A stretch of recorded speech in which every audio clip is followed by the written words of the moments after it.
Hello guys, and welcome to round 14 of the 1993 British Touring Car Championship from Thruxton in Hampshire, the UK's fastest race circuit. This race is going to be a little bit strange. Again, we had issues with this circuit before, a lot of problems with the final chicane where cars would roll, and the same has happened here as well. No idea how to get around that, so we're just going to have to deal with it. So I think this is going to be pretty much a little bit of a washout like it was at Alton Park, but we'll try to make do with what we have. Before we join Furi though for the grid walk, we're going to have a little look at the Thruxton track. So the first obstacle in the way of the competitors then is Allard, the sweeping right-hander, before the first main complex, the right-left-right of Campbell, Cobb and Seagrave, before another sweeper going into Noble. The first main challenge though is through Goodwood, before they head all the way down to Village, and then the fastest corner in this circuit is Church, very difficult to get it correctly, before heading up to Brooklands before the final complex at Club Chicane, which is where everyone seems to be having their problems. But there is the circuit layout, 2.3 miles or 3.7 kilometers is the Thruxton National Circuit. Awesome, so that's the track then. Let's join Furi for the grid walk for round 14. Welcome to Thruxton, or should I say welcome back to the fastest circuit in the UK. Make a mistake here and you're in some big trouble. The stakes are high, and arguably the highest they've ever been as the 1993 British Touring Car Championship starts to approach its conclusion. It's pole position for Alain Menu in the Renault 19, with the Dave Cook Vauxhalls finally having a strong showing. John Clement and Jeff Allen. Kia Vodor puts a Nissan on the second row of the grid in 4th, then it's Win Percy in 5th. The BMW squad's run of poles is broken here, the high-speed Thruxton track not suiting the 318i E36, with Steve Soper the best of the Schnitzer run cars in 6th. It's then Tim Harvey and Harry Nuttall for Renault and Vauxhall. Ian Flux and Bobby Verdon Rowe round out the top 10. Julian Bailey is next up for Toyota on row 6. David Leslie stuck in the mid-pack in the Ecurie Cost Cavalier, and so is Joachim Winkelhock, who needs a strong showing this weekend. Eugene O'Brien follows up. Andy Rouse is next in the Ford Mondeo. Still a young car, still being developed, expected to only go forwards from now on. Patrick Watts splits both Mondeos with Paul Radetich next, and then Will Hoy. It's Ian Ashley and James Kay rounding out the top 20. Rob Gravitt struggles into 21st, with Ian Khan 22nd. Alex Portman in the Team Dynamics BMW is next, and Bob Berridge takes 24th in the Ford Sierra. Matt Neal is next in 25th, and a rather sorry-looking Toyota Carina from qualifying of Dan Bartlett. He will make it out onto the grid.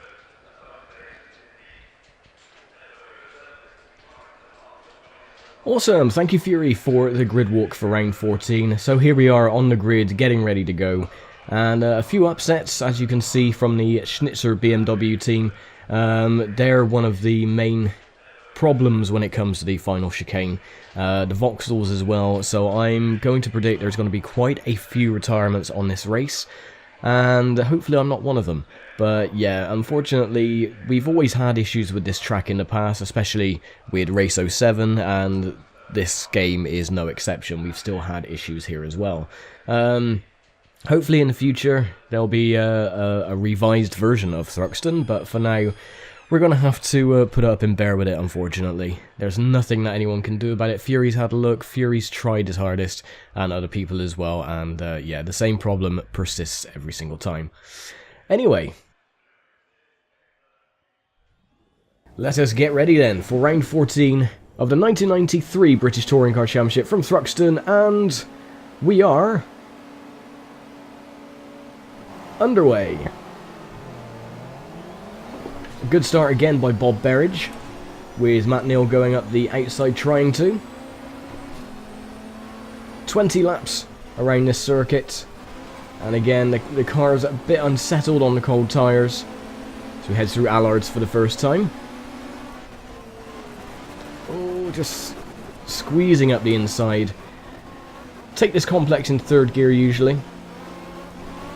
And the AI, once again, pretty damn slow, unfortunately. As Neil, oh no, sorry, Portman comes up the inside. Everyone should start spreading out though. Once the tyres warm up, they should increase their speed. But if this race is anything like Alton Park is anything to go by, then I probably will try to hang back just to make things a little bit more interesting. I don't want to take too much of an advantage, especially if the AI are falling by the wayside too much over no fault of their own, other than the track being just a bit weird. So yeah, I'm just going at about 3/4 throttle at the moment, keeping it in 5th, and then drop it down into 3rd as we head through the Cobb chicane, or the whatever it is, Cobb, yeah, something like that. And you can see already that someone has fallen foul, and it is indeed one of the BMWs, which is Steve Soper. So the championship leader has retired from the race. That gives a lead now to John Cleland, but if history were to repeat itself, the Vauxhalls and the BMWs were the most susceptible to rolling. And yeah, he will probably roll as well.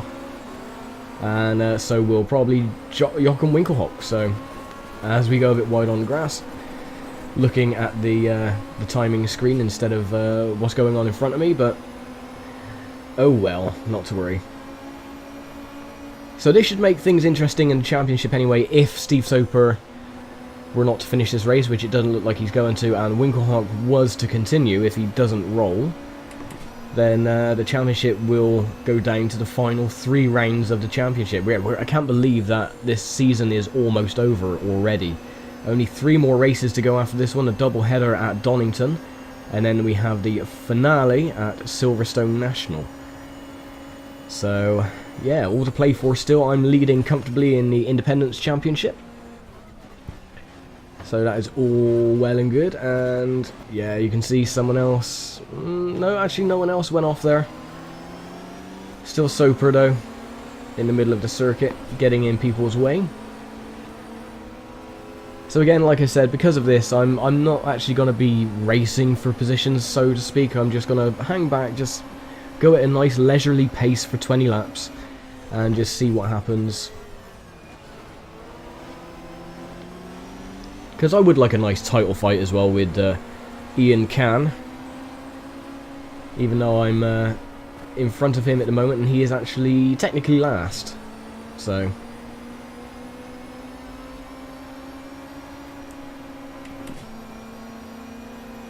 not to worry, not to worry.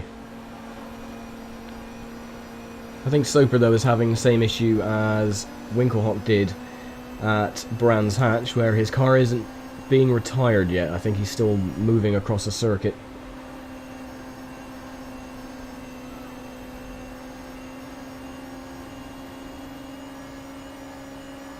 Cleland Lowe still leads from Alain Menu and Win Percy. Good position for Win Percy. The Nissans haven't really been competitive this season, but it's nice to see them gain 1 or 2 positions as they go on with the season.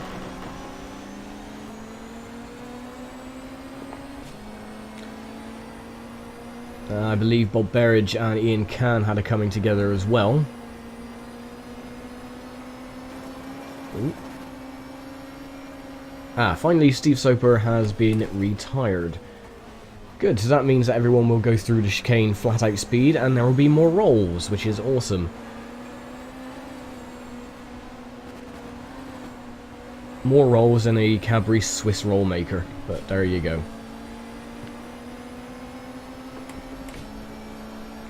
So yeah, just short shift it into 5th.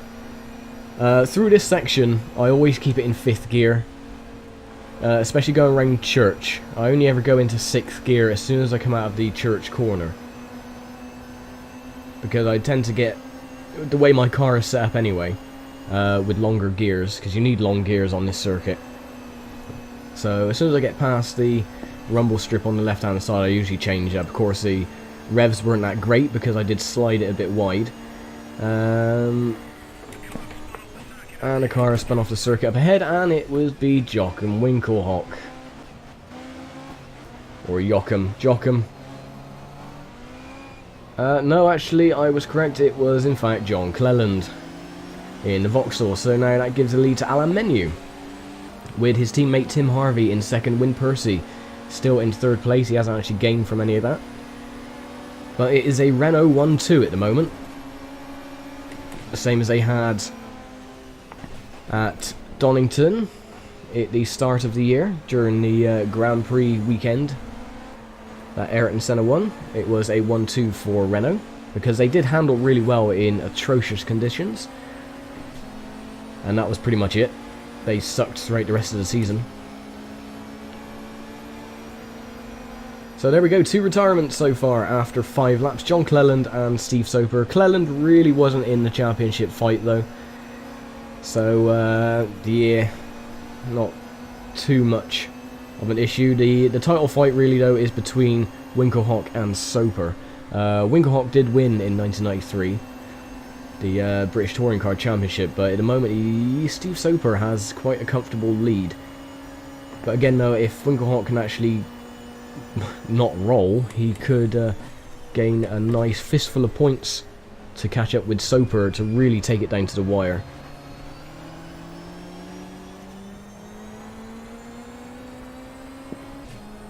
And Alex Portman seems to have rolled as well and is out of the circuit.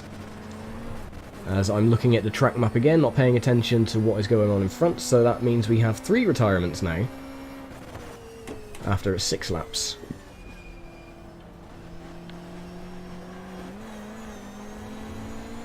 And the front end are getting away from me slightly, but that's alright, I don't really mind. Oh, a bit of debris.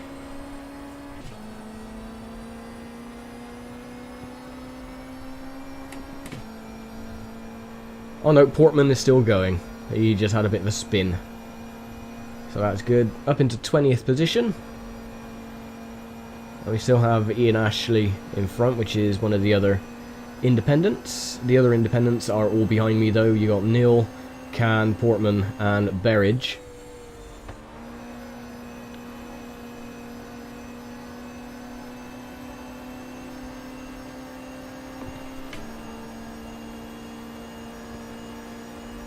And with any luck, it seems like the other drivers have sorted themselves out and started behaving.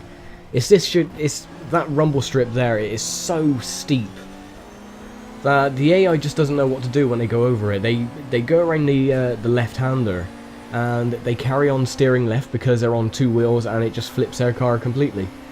So and again, paying more attention to the little ticker on the top left and the track map to see where everyone is. And I'm losing a lot of ground to James Kay in 19th position, so I'm just going to put my foot down to see if I can catch up to him.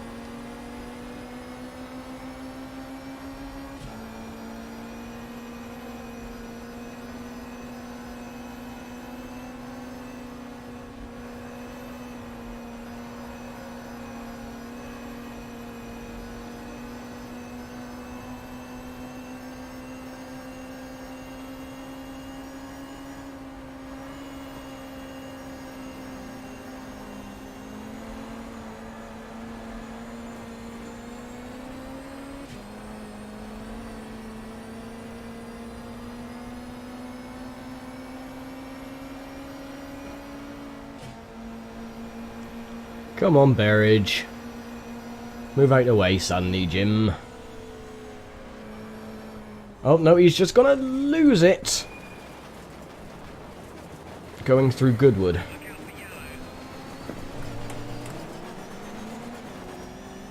Well, didn't expect that to happen. And there's Berridge trying to get past again. No, sorry, I'm not letting you pass after that bloody shenanigans, sorry.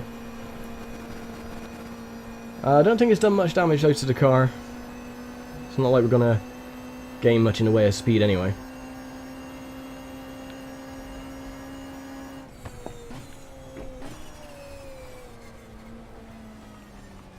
Oh, and over Matt Neal goes as well. Oh, this track is wonderful. But he kept it on 4 wheels so he can continue. Berridge, what did I tell you? Back to whence you came. Oh, and he spun it again, I think. Oh no, he almost did. You just hear the engine notes slowly dip off there. Going through Seagate, whatever, Redgrave. That corner, the first one, I've forgotten already. Allards. There you go. Get my tracks mixed up now, bloody hell. So now we're up into 18th place. Not bad. Still got Ian Ashley and Ian Can ahead of us though. Ian Ashley, whatever happened to him? He was like winning all the races and then suddenly he just dropped off the radar. And Ian Can took over. Very peculiar. Oh well, we're over halfway done on this race anyway. So, yeah, only 7 laps to go when I cross the start-finish line, which isn't too bad.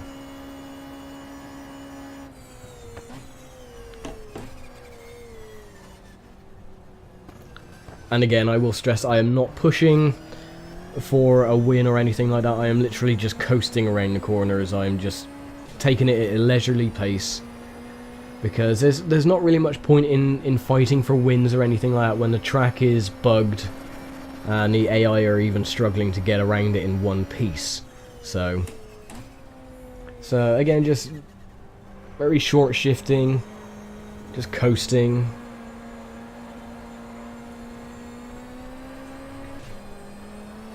And just see what happens.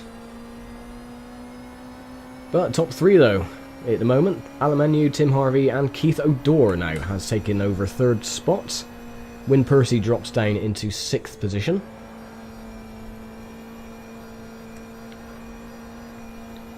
And the Peugeot as well of Ian Flucht is doing quite well in 4th with Julian Bailey in 5th. So not at all bad for the underdogs of this season.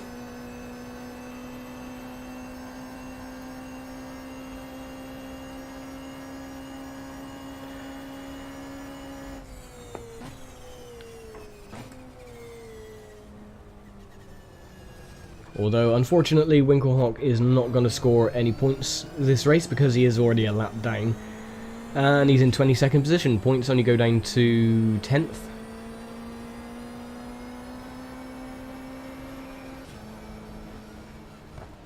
And who has gone over this time?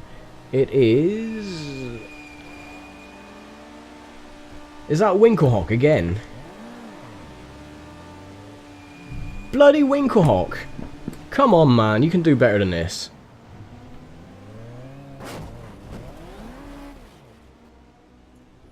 There. Get your arse in gear and do your job properly, for goodness sake.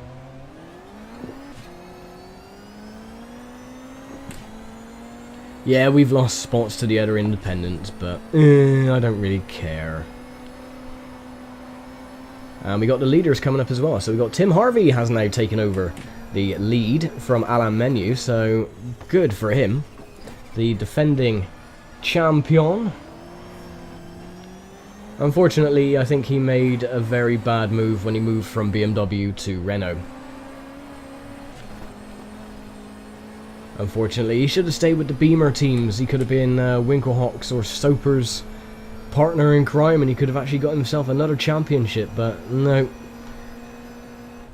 They were very optimistic about the chances of Renault, and although they did win a couple of races, they didn't win hardly enough to get into a good points finishing position, especially when they dropped out at the event at Knock Hill.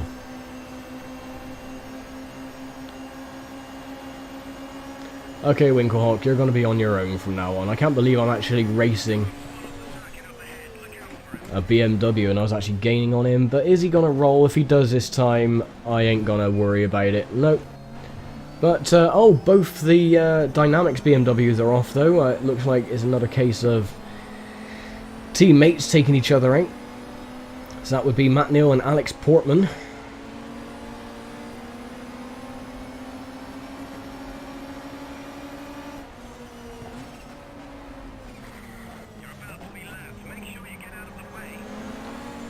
No, I'm gonna scoot past Winklehawk because he's gonna be my Bottas for this race. He's gonna be my wingman, so I don't get lapped He's still beside me though, son of a bitch!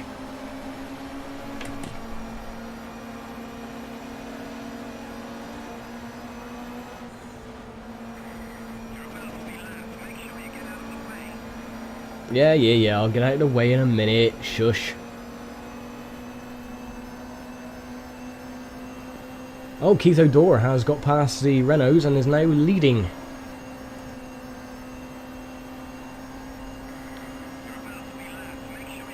Stop telling me, man! For God's sake, I know, you've told me 3 times so far.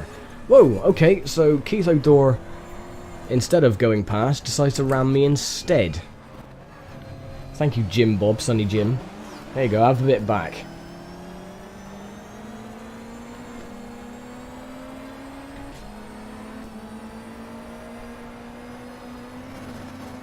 Cut the corner, why not?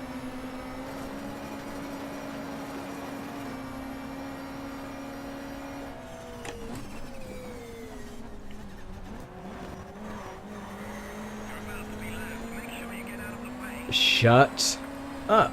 Stop telling me. You're as bad as bloody Formula 1. Box, box, box, box, box, box. Sounds so unenthusiastic with everything.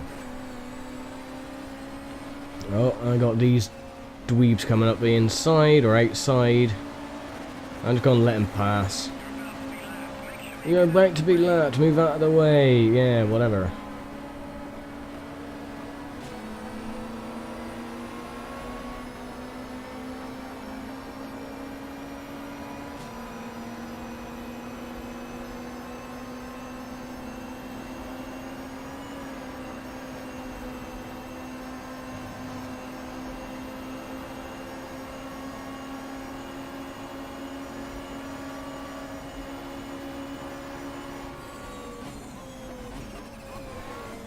Oh, and I messed that up.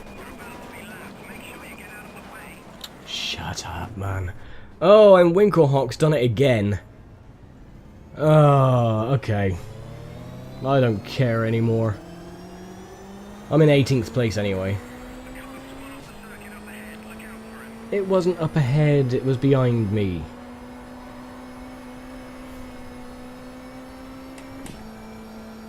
Unbelievably, Bob Berridge in front of me, can you believe? Bob Berridge is actually going to get some good points.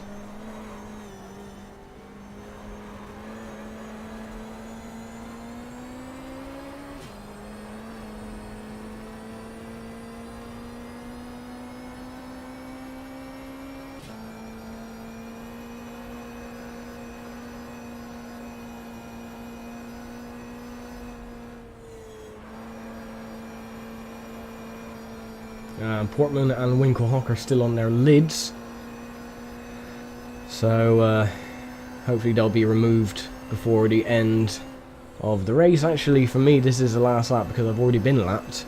So the leaders are going to go over the start-finish line, finish the race, and that'll be race over for me as well. Yeah, I'm about to be lapped. I don't care. Come on, get around me. Bump, bump. Wham bam, thank you ma'am.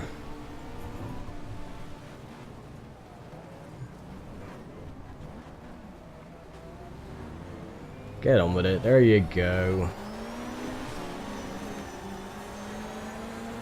And that was the disastrous race at Thruxton.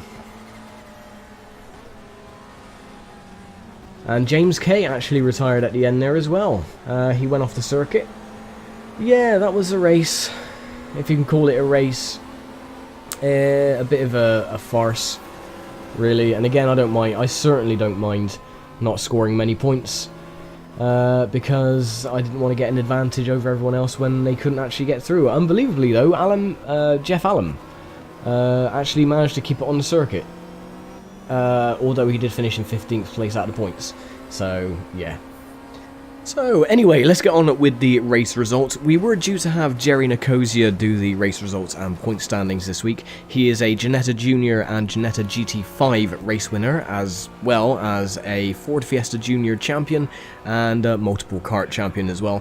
But due to commitments that were out of his control, he had to decline, unfortunately. So instead, we have Furi Kazan to do the race results and point standings for us this week. Some people have said it was coming, and it's finally happened. Nissan and Kia Four take a British touring car win at Thruxton. Tim Harvey and Alain Menu second and third for Renault. Julian Bailey next in the Toyota. David Leslie had an impressive fight through to 5th. Ian Flux's Peugeot is 6th. No BMWs there at all. In privateers, Ian Ashley and Ian Khan in a 1-2 for the Vauxhalls, Bob Berridge, the 3rd placed independent in a Ford Sierra, and then it's Dan Bartlett and the 2 Team Dynamics BMWs, Matthew Neal and Alex Portman.